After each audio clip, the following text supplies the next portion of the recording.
오늘의 본문 말씀은 창세기 29장 31절에서 30장 24절까지의 말씀입니다.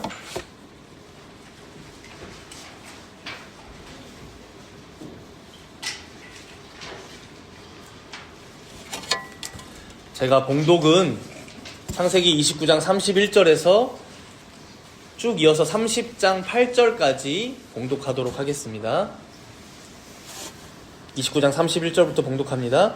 여호와께서 레아가 사랑받지 못함을 보시고 그의 태를 여셨으나 라헬은 자녀가 없었더라. 레아가 임신하여 아들을 낳고 그 이름을 르우벤이라 하여 이르되 여호와께서 나의 괴로움을 돌보셨으니 이제는 내 남편이 나를 사랑하리로다 하였더라. 그가 다시 임신하여 아들을 낳고 이르되 여호와께서 내가 사랑받지 못함을 들으셨으므로 내게 이 아들도 주셨도다 하고 그의 이름을 시므온이라 하였으며 그가 또 임신하여 아들을 낳고 이르되 내가 그에게 새 아들을 낳았으니 내 남편이 지금부터 나와 연합하리로다 하고 그의 이름을 레위라 하였으며 그가 또 임신하여 아들을 낳고 이르되 내가 이제는 여호와를 찬송하리로다 하고 이로 말미암아 그가 그의 이름을 유다라 하였고 그의 출산이 멈추었더라. 라헬이 자기가 야곱에게서 아들을 낳지 못함을 보고 그의 언니를 시기하여 야곱에게 이르되 내게 자식을 낳게 하라. 그렇지 아니하면 내가 죽겠노라. 야곱이 라헬에게 성을 내어 이르되 그대를 임신하지 못하게 하시는 이는 하나님이시니 내가 하나님을 대신하겠느냐. 라헬이 이르되 내 여종 빌하에게로 들어가라. 그가 아들을 낳아 내 무릎에 두리니 그러면 나도 그로 말미암아 자식을 얻겠노라 하고 그의 시녀 빌하를 남편에게 아내로 주매 야곱이 그에게로 들어갔더니 빌하가 임신하여 야곱에게 아들을 낳은지라. 라헬이 이르되 하나님이 내 억울함을 푸시려고 내 호소를 들으사 내게 아들을 주셨다 하고 이로 말미암아 그의 이름을 단이라 하였으며 라헬의 시녀 빌하가 다시 임신하여 둘째 아들을 야곱에게 낳음에 라헬이 이르되 내가 언니와 크게 경쟁하여 이겼다 하고 그의 이름을 납달리라 하였더라. 아멘. 우리가 지난주부터 살펴보고 있지만 야곱은 70이 넘은 나이에 당시로 봐도 노총각으로 외삼촌 라반의 집에 도착했습니다. 도착하자마자 한눈에 반한 여인이 있었는데 그녀가 라헬이었고 라반에게 이 라헬을 아내로 주시기만 한다면 자기가 7년 동안 당신을 섬기겠다. 이 집안의 번영을 위해 힘쓰겠다라고 약조하죠. 어쩌면 야곱답지 않게 그는 이 약속을 성실히 지켰고 7년을 다 채운 날 결혼을 했는데 그만 자신이 결혼한 여인이 라헬이 아닌 레아였음을 알게 됩니다. 야곱의 본격적인 불행과 고난은 바로 이때부터 시작되는데요. 먼저는 라헬을 또 얻어야만 하니까 7일 뒤에 결혼식을 올리긴 했지만 7년을 더 채워야만 했고요. 더해서 졸지에 지금 아내가 몇 명이 되었습니까? 2명이 되었죠. 의도하지 않았는데.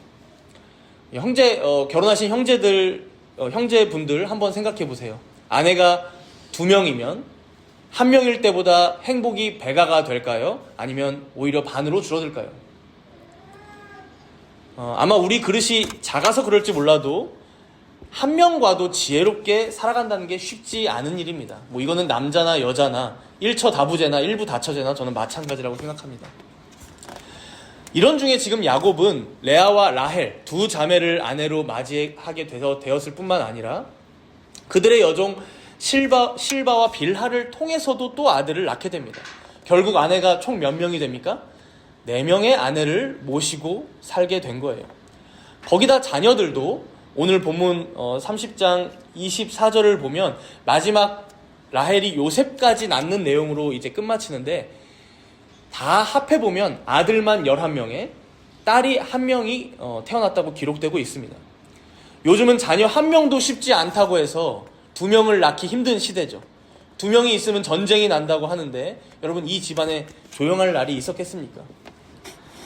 야곱은 이렇게 라반의 집에서 총 20년의 시간을 보내고 나서야 자기 고향 땅으로 돌아갑니다. 다음 주에 살펴볼 텐데요. 이 20년은 야곱의 인생에 있어서 가장 고생스럽고 어려운 시간이었을 것입니다.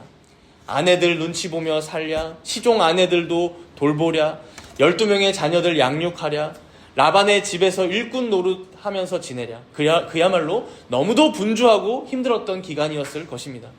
오늘 우리가 함께 묵상할 창세기의 말씀이 바로 그 고난과 인내의 20년을 다루는 본문입니다.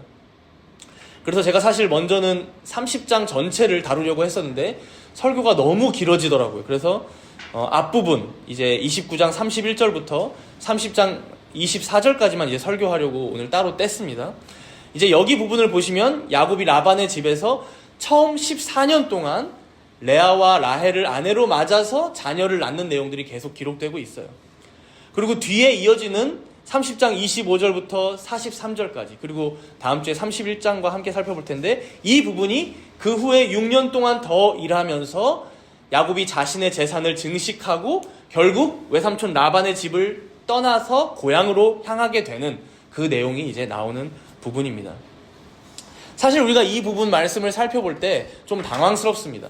그냥 얼핏 보고 넘어가기 좋은 사실 부분이고, 그 이유가 보면 그냥 그렇게 레아랑 라헬이랑 막 서로 투닥거리고 싸우는 내용만 나오고요. 그러는 중에 그냥 애가 많이 태어나요. 11명, 뭐 1명 이렇게 태어나요. 또 다음으로 이어지는 내용은 야곱이랑 라반이랑 또 대놓고 이제 막 싸우지는 않지만 서로 마음에 칼을 딱 숨기고 자기 챙길 거 챙기면서 이제 보이지 않는 전쟁을 벌입니다. 그렇다면 과연 이러한 야곱이 하란 땅에서 지냈던 20년의 기간이 과연 우리에게 무슨 유익이 있어서 여기 기록되었냐, 이 말씀들이 어떤 우리에게 교훈을 주고 있느냐, 이걸 우리가 좀 생각해 보면서 오늘 말씀을 살펴보면 좋겠습니다. 여러분 대략 이 정도 지식은 아실 것 같아요. 레아와 라헬 중 누가 더 아름답고 매력적이었습니까? 레아와 라헬 중 라헬이었다고 지난주에 정확히 나오죠. 그래서 레아는 뭐 시력이 뭐 흐렸고 라헬은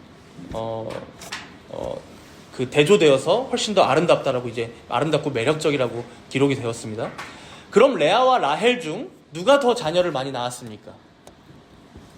레아와 라헬 중 레아, 언니 레아가 훨씬 더 자녀를 많이 낳았어요. 그래서 레아가 나중에 보면 6명을 자녀를 낳게 되고 라헬은 나중에 보면 2명을 낳게 됩니다. 그런데 이 두 가지 사실이 아주 의미심장합니다. 여러분, 레아도 라헬도 다 가지지는 못하는 인물로 나옵니다. 다 가지지는 못하는 인물. 한 사람이 가지고 있는 것이 다른 사람에게는 없습니다. 동생 라헬은 자녀를 갖고 싶은데 가지지 못했고요. 언니 레아는 동생처럼 더 매력적인 여성이 되고 싶고, 그래서 남편에게도 사랑을 듬뿍 받고 싶어 했는데 그러지를 못합니다. 끝끝내. 오늘 레아와 라헬의 이야기는 바로 이러한 결핍의 상태에서 자신에게 없는 그것을 얻기 위한 총성 없는 전쟁을 벌이는 이야기입니다.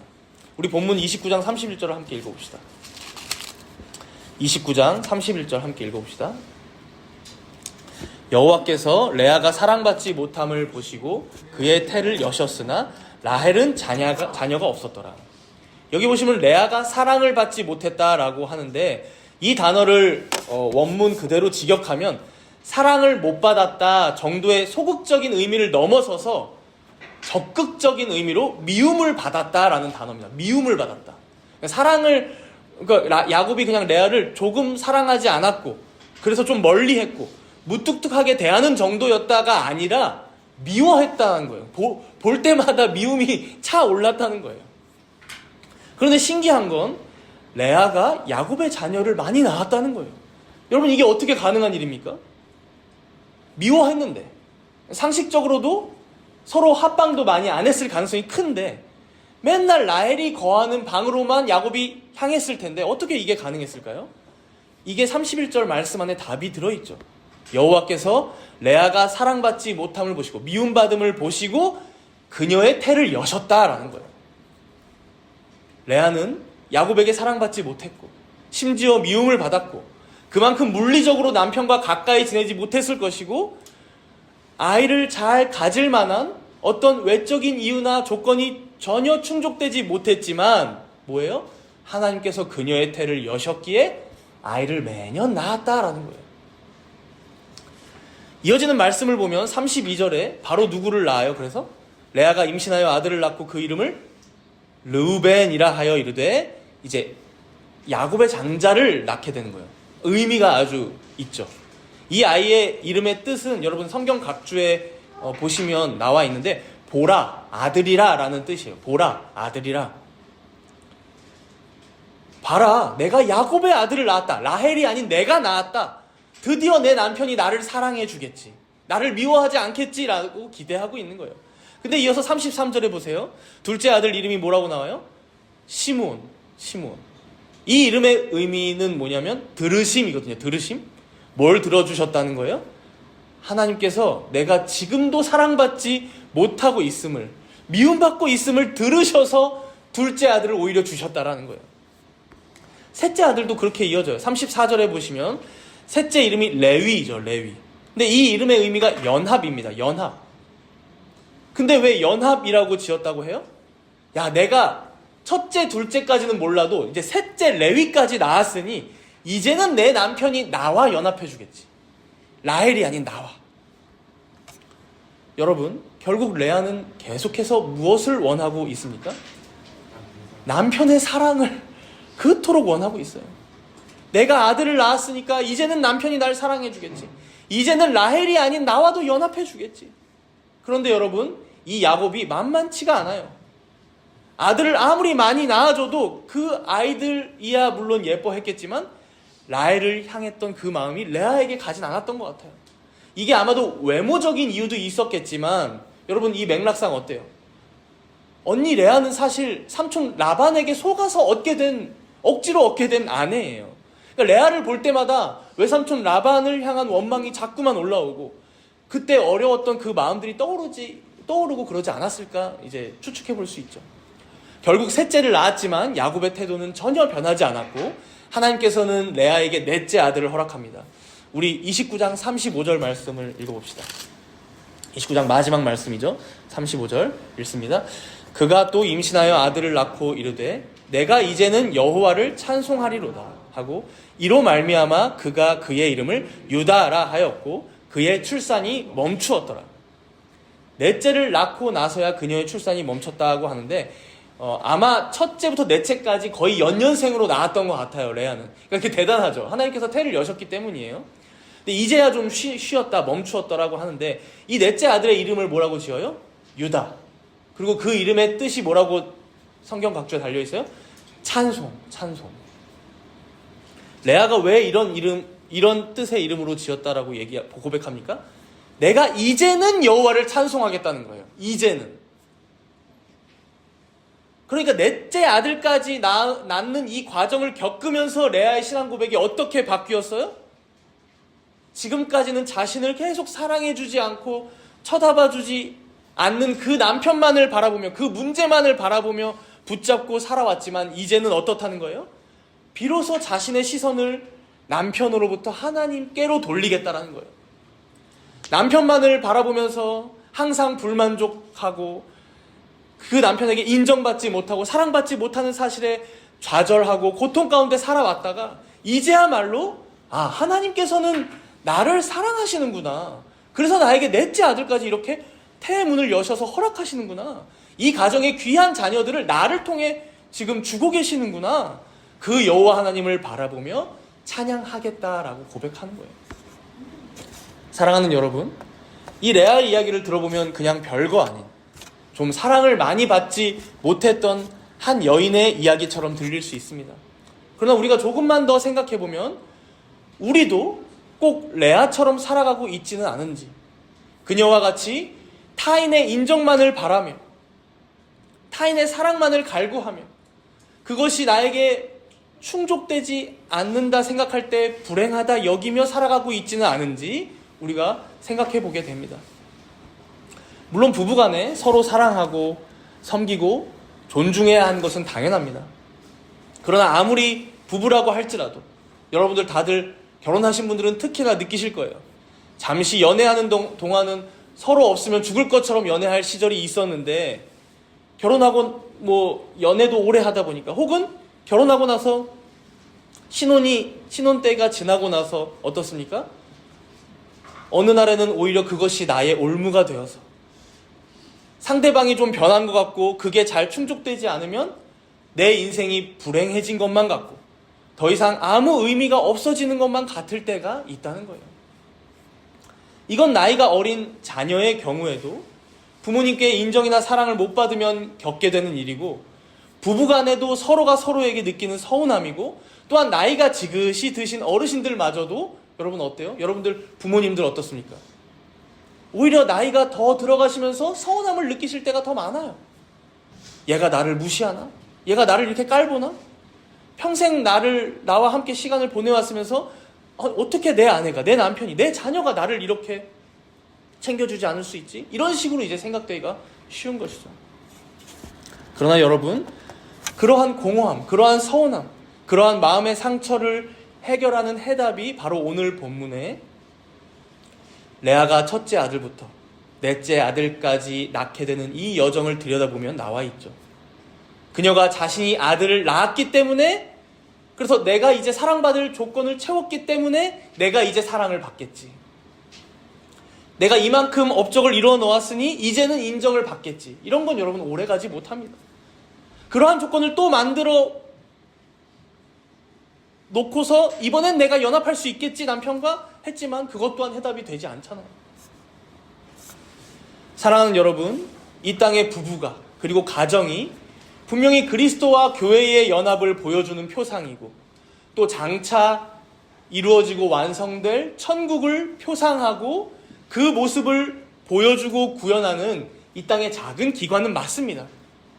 그러나 그렇다고 해서 진짜 부부가 그리스도와 교회의 연합처럼, 그 하나 된 것처럼 하나 되기는 참 힘듭니다. 이 땅의 한계 때문에 한 몸이라고 표현은 하지만 진짜 한 몸으로 여러분 지내는 게 쉽지 않다는 거예요. 가정 또한 마찬가지입니다. 천국을 나타내는 표상이지 천국은 아닙니다. 여러분들 다 지난 한 주간 가정에서 수많은 일들을 겪지 않으셨습니까? 상대방의 성질 때문이든, 나의 부족함과 연약함, 나의 성깔 때문이든, 부모님과도 그러하고 부부간에도 그러하고 자녀와도 그러하죠. 완전한 하나됨이나 천국이 온전히 이 땅에서는 구현되지 못한다는 거예요. 같은 이치로 교회 또한 그러합니다. 분명히 그리스도를 머리로 한 한 몸이요, 우리 모두가 서로 한 몸 된 지체라고 하는데 실제는 어떠합니까? 상대방의 못남이나 허물이 있으면 그걸 다 덮어주기가 좀처럼 쉽지 않습니다. 용납하고 사랑하며 살아가기가 힘듭니다. 여러분 교회 다니시면서 성도 간에 서로 다투거나 싸우시는 거 보신 적 있으세요? 저는 이제 정다문교회 오기 전에 옛날에 모교에서도 그렇고 부교육자로 사역하는 곳에서도 그렇고 꽤 많이 봤습니다. 여러분, 세상에서 싸우는 것보다 교회에서 싸우는 거 살벌합니다. 왜냐면 교회는 이제 평생 다닐 곳이잖아요. 그러다 보니까 네가 떠날래 내가 떠날래 이건 거의 생사를 놓고 싸우는 싸움이에요. 가문과 가문의 로미오와 줄리엣의 싸움이요, 국가와 국가의 거의 싸움같이 총성 없는 전쟁이 벌어져요, 교회 안에서. 다행히 이제 우리 교회는 그래도 인원이 적어서 그런지 그래도 적어도 아직 그런 일까지는 없는 것 같아요. 그러나 앞으로 우리가 그런 일이 없으리란 보장은 할 수 없습니다. 사랑하는 여러분, 그럴 때에 이 오늘 말씀인 이 레아의 말씀을 꼭 기억해야 합니다.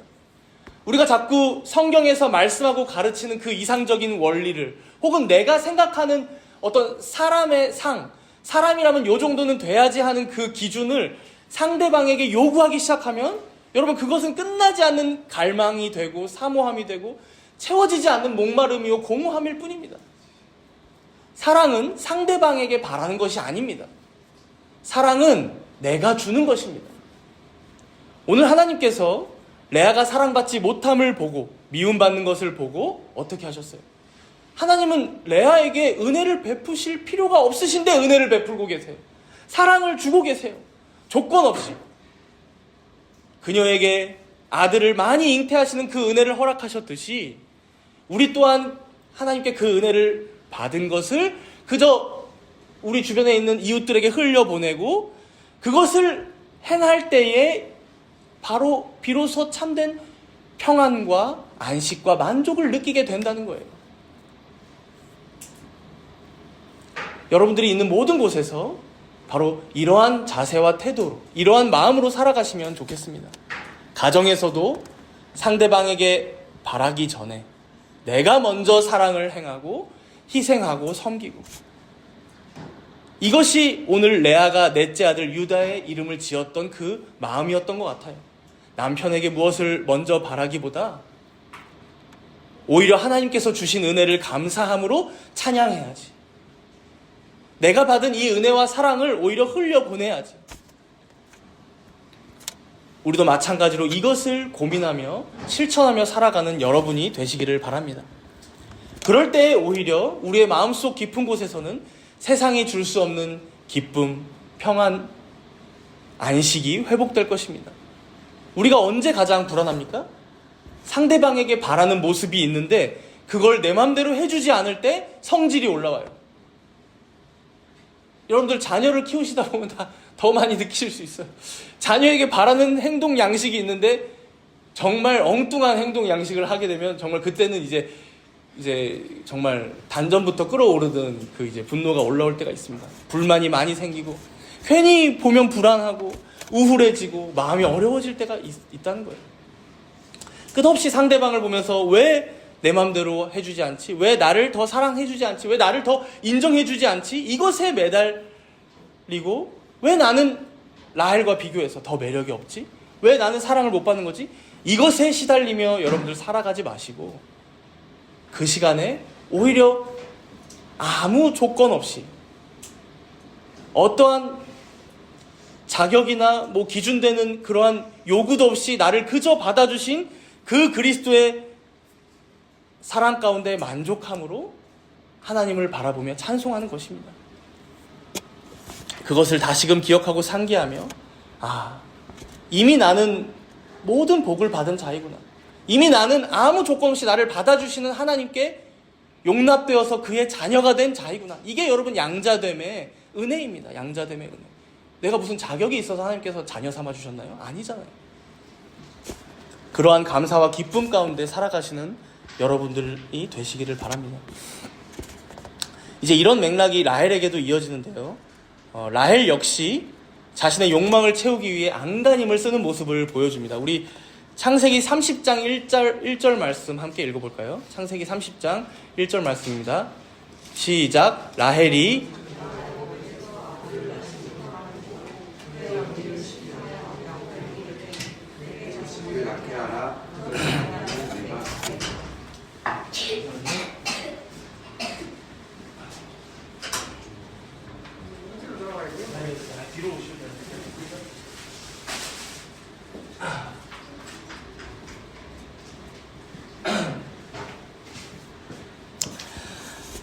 네, 30장 1절 말씀을 보면 여러분 라헬 성격이 대단하죠. 레아와는 확실히 다릅니다. 예쁜 만큼 성격도 온화하면 좋았을 텐데 그러지는 못했던 것 같아요. 야곱에게 거의 협박을 합니다. 나 아들 낳게 하지 않으면 죽어버릴 거야. 내 언니 레아 4명이나 아들 낳았는데 나는 1명도 못 낳았어. 근데 그러자 2절에 보면 야곱도 대단합니다. 뭐라고 얘기해요? 성을 내면서 내가 하나님이야? 내가 어떻게 하나님을 대신하냐? 하나님이 안 주시는데 어떻게 하라는 거야? 좀 위로해 줄 법도 한데 단칼에 잘라버립니다. 물론 이게 단회적인 사건이 아니라 시달림을 받았을지는 모르겠지만요. 그럼에도 확실히 야곱은 할아버지였던 아브라함이나 아버지 이삭보다는 좀 신앙적으로도 성향적으로도 쉬운 사람은 아니었던 것 같아요. 여러분 사라도 리브가도 다 불임을 겪었어요. 20년 정도 겪기도 하고 사라 25년 리브가 20년 이렇게 불임을 겪었죠. 근데 그걸 각자 남편들에게 힘든 마음을 얘기하면 아브라함은 그걸 조용히 하나님께 가서 아른다던가 혹은 이삭은 그 얘기를 듣자마자 거기서 바로 기도해요. 그러니까 확실히 바른 생활 사나이죠. 근데 그걸 하나님께서 들으시고 리브가가 잉태케 하셨다. 그게 에서와 야곱이었거든요. 근데 야곱은 어떻게 해요? 기도고 뭐고 지금 자기 코가 석자고 일단 라헬이 말을 막 했으니 혼쭐을 내주면서 진실을 얘기해주긴 하죠. 그게 내 속 아니냐? 난 최선을 다했지만 하나님이 태를 안 열어주신데 어떻게 하라는 거야? 결국 이제 이런 상황에서 라헬이 한 가지 꾀를 냅니다. 바로 사라의 길을 따르는 꾀죠. 자신의 여종 비라가 있는데 비라를 통해서 아들을 낳아보겠다는 거예요. 결국 6절에 보니까 이제 야곱의 5번째 아들이 등장합니다. 단이죠, 단. 이 이름의 의미가 뭐라고 나와 있어요? 억울함을 푸심. 하나님께서 자신의 억울함을 풀어주셨다라고 지금 말하는 거죠. 근데 이어서 6째 아들이 태어났을 때가 의미심장합니다. 우리 본문 8절을 읽어볼까요? 본문 8절. 본문 8절입니다.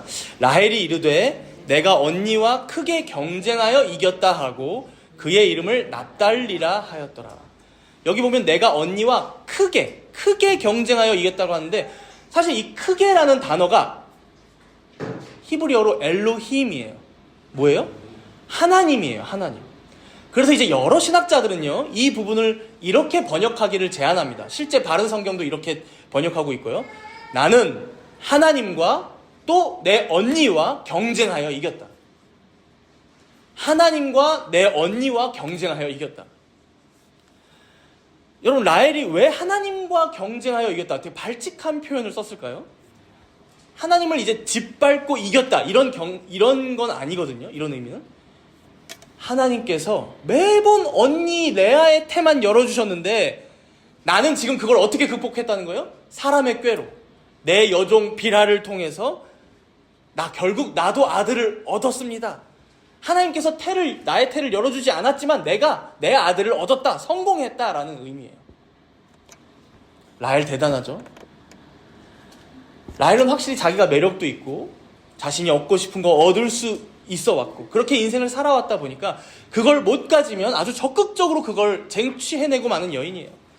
본문 30장 15절에 보시면 이제 한 가지 에피소드가 나오는데 장자인 르우벤, 이제 첫째 아들인 르우벤이 들에서 합 한 채를 주워와서 이제 엄마 레아에게 가져다 줘요.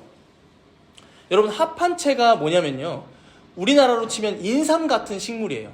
뿌리가 좀 두꺼운데 이렇게 사람의 모양, 두 사람의 모양이 이렇게 뒤엉켜 있는 것처럼 보이는 식물이에요.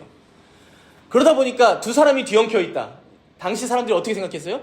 이거 정력제인가? 혹은 이걸 먹으면 여인들이 임신을 잘하게 되나? 이런 식물로 이제 알려져 있던 거예요. 합 한 채. 그래서 실제로 이게 뭐 최은재 효과가 있었다, 뭐 혹은 지금으로 보자면 이제 그런 정력제 효과가 있었다, 뭐 이런 말이 있는데 사실 이거는 과학적인 어떤 근거보다는 이 모양으로 인해서 당시에 널리 퍼져 있던 미신이라고 보는 게 맞습니다. 미신. 그리고 이제 여기서 또 재밌는 사실은 당시 르우벤이 5살 정도밖에 안 됐거든요. 근데 이제 르우벤이 밖에서 들에서 놀다가 이게 특이한 게 있으니까 주워온 게 보니까 합한채였던 거예요. 엄마 레아한테 엄마 뭔지 모르고 이제 떠듬떠듬 거리면서 이걸 줬겠죠. 근데 이거 귀한 거니까 이걸 이제 라헬이 소식을 듣고 거래를 레아에게 제안합니다. 내가 남편 야곱 한번 언니 방에 들여보내줄 테니까 그 합한채는 나한테 내놔. 왜요? 한번 가더라도 자기가 그 합한채를 먹으면 잉태할 수 있다고 생각을 한 거니까. 그런데 참 안타깝게도 이 결과가 어떻게 될까요? 이걸 먹었다고 해서 라헬이 아이를 가졌다라는 말이 나오지 않아요. 오히려 반대로 출산이 멈췄던 레아가 다시 아이를 낳기 시작합니다. 그래서 이때 아들 둘을 낳게 되고 또 디나라는 딸까지 낳게 돼요. 이제 여기까지 우리가 오늘 본문의 대략적인 중요한 내용들을 다 살펴봤어요. 그렇다면 여러분, 도대체 이런 이야기가 우리에게 어떤 교훈을 오늘 주고 있을까요? 이 야곱 집안의 스토리가 어떻습니까? 참 저속하고 추잡해요. 질투와 경쟁이 끊이질 않고요. 속임과 어리석음이 난무하고 심지어 마지막에는 미신까지 판을 치고 있어요. 미신 나오면 거의 끝장 다 본 거잖아요. 그렇죠? 죄인들의 죄성과 연약함이 고스란히 드러나고 있는 현장입니다. 그러나 여러분, 바로 이러한 징글징글한 과정을 통해서 여러분, 우리가 눈치도 못 채는 사이에 지금 야곱의 아들이 몇 명이 태어나고 있어요? 마지막 라헬이 낳게 되는 요셉까지 총 11명의 아들이 태어납니다. 그리고 나중에 라헬이 또 고향 땅을 하란을 떠나서 낳게 되는 아이가 누구냐면 베냐민이라고 총 12번째 이제 아들이 태어나는 거예요. 그리고 바로 이들이 여러분 이스라엘 12지파의 시조요. 그 기초와 뼈대가 되는 사람들이라는 사실이에요.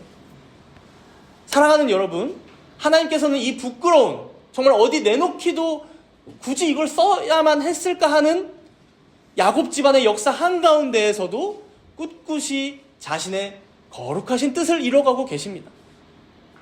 이스라엘 12지파의 기틀이 바로 이 가정의 죄악과 연약함, 부족함과 어리석음 그 한가운데서 시작되었다는 거예요.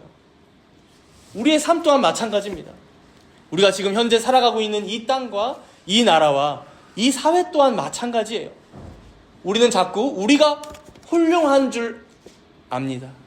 우리가 잘나서, 우리가 뛰어나서, 우리가 똑똑해서 어떤 역사의 진보를 이뤄온 것으로 착각할 때가 많아요. 그러나 사랑하는 여러분, 잊지 말아야 합니다. 세상의 모든 선한 것들은 우리 하나님으로부터 오지 않은 것이 단 하나도 없습니다. 세상에 아름답고 영화롭고 덕스러운 모든 것들이 우리로부터 나오는 것이 아닙니다. 죄로 타락한 인간들은 날마다 실수하고 죄를 지으며 서로 시기하고 질투하고 헐뜯고 서로를 욕하기에 바쁩니다. 하지만 그 속에서 때때로 왜 그런지는 다 이해가 되지 않는데 잠깐 영화로운 빛이 그 시대를 감쌀 때가 있어요. 그래서 사람들의 지성과 양심이 깨우쳐지고 서로를 사랑하고 서로를 섬기고 희생하며 서로를 위하고 세워주며, 그래서 그 결과가 정말 아름답다, 정말 덕스럽다, 그런 방향으로 인류가 나아갈 때가 있어요. 그럴 때 우리는 기억해야 합니다. 그것은 사람의 공로가 아닙니다.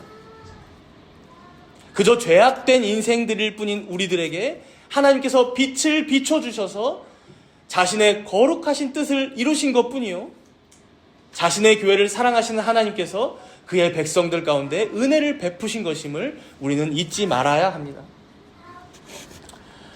어제도 국회에서 중요한 결의 하나가 있었지만 지금까지도 세계의 역사를 봐도 그렇고 혹은 우리 한국의 역사를 봐도 그렇고 얼마나 숱한 위기가 찾아오기도 하고 국민들은 영문도 모른 채 두려움과 불안함 가운데 잠 못 이루는 시절이 얼마나 많았습니까? 여러분, 그럼에도 어떠합니까? 때로는 역사가 더 뒤로 후퇴하는 듯 보이고 그런 역경과 어려움이 찾아오기도 하지만 그럼에도 여러분 꼭 기억해야 합니다. 어려운 중에라도 우리가 한 걸음 더 나아가고 더 성숙해지고 더 거룩해지고 더 아름다워지고 더 하나님의 영광을 위하여 살아갈 수 있음은 하나님께서 온 세상 가운데 수여하시는 그 일반 은총과 또 교회 가운데 수여하시는 특별 은총의 은혜 때문이지 결코 우리가 잘나서 우리 안에 선한 것이 많아서 우리가 뛰어나고 똑똑해서가 아니라는 것입니다. 그렇기 때문에 레아처럼 자신의 생산력에 기대어 남편의 사랑을 따내어 보려고 한다거나 라헬과 같이 자신의 미모로 무엇인가를 도모해 보려고 한다거나 혹은 꾀로 무엇인가를 이뤄보려 한다거나 그렇게 자신의 능력만을 의지해서 무엇인가 이루려 하는 것은 정말로 어리석은 일입니다. 세상 사람들은 이 진리를 모르기 때문에 이 세상이 한 걸음 나아가고 진보하는 것 같으면 야, 우리들이 너무 잘했다, 우리들이 너무 기특하지 않냐라고 생각하는 게 당연할지 몰라도 주님의 교회는 주의 백성들의 생각은 달라야 하잖아요. 여러분, 합한 채가 생명을 잉태하게 하는 것이 아니라 하나님의 은혜가 그 가정에 자녀를 허락하시고 생명을 허락하셨다는 거예요. 우리 자신의 어떤 능력이 이후의 역사를 이끌어 나가고 책임지게 되는 것이 아니라 오직 하나님의 주권과 그의 뜻대로 되는 것임을 우리가 안다면, 사랑하는 여러분, 우리 앞에 어떤 역경이 놓여 있을 때 가장 먼저 해야 할 것은 바로 하나님의 뜻을 구하는 것, 하나님의 말씀 앞에 서서 그 말씀에 온전히 순종함으로 그리스도의 길을 따라가며 애쓰며 기도하며 간구하며 행하는 것, 이것이 가장 중요하다는 것입니다. 우리 삶의 모든 부분에서 바로 이러합니다.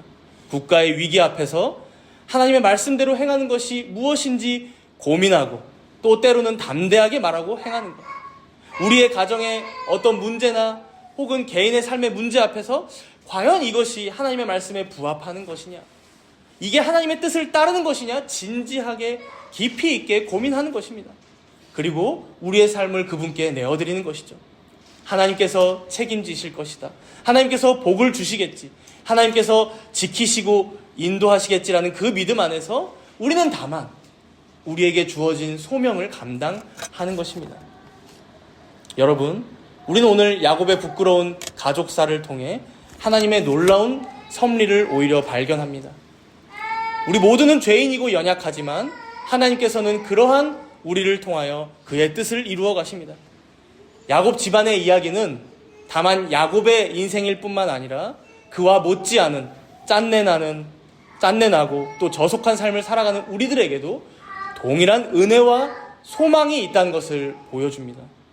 그러니 사랑하는 정다문교회 성도 여러분, 여러분들의 삶을 하나님께 온전히 맡겨드리십시오. 우리의 연약함과 부족함을 넘어서 하나님의 뜻과 계획이 성취되는 것을 바라보며 기뻐하며 살아가시는 주님의 복된 자녀들 모두가 되시기를 축복합니다. 우리 잠시 함께 기도하실 때 혹시 본문의 레아와 라헬과 같이 타인과 나를 끊임없이 비교하며 그 안에서 만족하지 못하고 공허하고 서운한 마음 가운데 그 받은 상처로 약해져서만 지내고 있진 않은지 되돌아보겠습니다. 다른 사람에게 인정받고 사랑받지 못해서 끊임없이 나를 채찍질하며 불만족하며 원망 가운데 지내고 있는 모습은 없는지 성찰해보며 회개하고 또 하나님의 은혜를 간구하도록 하겠습니다. 그리고 이렇게 욕심 많고 부족한 나와 우리임에도 지금도 우리 가정을 이끌고 계시고 또 이 나라와 이 교회 가운데 은혜로 함께 하시는 주님께 감사의 기도를 드리겠습니다. 하나님의 은혜가 아니었다면 어떻게 우리가 소망과 희망을 품고 살아가겠습니까? 그래도 우리가 웃을 수 있고 행복할 수 있는 모든 것은 다 하나님의 은혜요, 하나님의 복 주심임을 우리가 고백하며 이렇게 회개와 감사의 간구로 잠시 동안 함께 기도하도록 하시겠습니다. 레아와 라헬의 이야기를 보면서 참 정말 저속한 그런 인생사를 보면서 주여 우리 또한 그런 인생 살고 있음을 봅니다. 주여 우리가 끊임없이 사람들과 비교하고 인정받기를 바라고 사랑받기를 바라며 살아가고 있지는 않은지 되돌아봅니다. 주여 그러한 우리에게도 조금 더 나은 결과가 기다리고 또 소망을 가지고 살아갈 때 조금 더 하나님께서 베푸시는 은혜가 있다. 우리가 그 모든 것이 하나님의 은혜를 고백하며 살아갈 수 있도록 인도하여 주시옵소서. 항상 기억하고 우리가 날마다 살아갈 수 있는 사람 되게 하여 주시옵소서. 주여 하나님께 어떻게 우리를 붙들어 주시고 정말 하나님께서 항상 수고하시는 분을 주여 교회가 세상과 가운데 충만할 수 있도록 주시고 살아주십시오. 우리 성도들 가운데 이들이 가정에 있든 직장에 있든 사회에서 어디로 살아가든지 간에 이 말씀 기억하고 하나님의 많은 것을 오히려 베풀며 끝까지 오직 주님을 바라보며 살아가는 모든 수 있도록 인도하여 주옵소서. 사랑의 하나님 아버지, 오늘 우리는 야곱의 가족처럼 욕심과 시기, 질투와 어리석음으로 가득 찬 자들임을 고백합니다. 내 안의 부족함들을 다른 어떤 것으로 채우려고 했던 우리의 죄를 용서하여 주시옵소서. 세상을 향하여 있던 우리의 눈을 돌이켜 오직 주님만을 바라보게 하여 주시옵소서. 또한 우리의 연약함과 부족함에도 불구하고 우리를 택하시고 변함없이 사랑하시며 당신의 뜻을 이루어가고 계신 하나님께 감사를 드립니다. 주님께서 보여주신 그 은혜를 기억함으로 우리의 삶을 온전히 그분께 맡기며 주님의 뜻을 온전히 좇아 살아가는 우리들 모두가 되게 하여 주시옵소서. 이 모든 기도 우리 주 예수 그리스도의 이름으로 기도드리옵나이다. 아멘.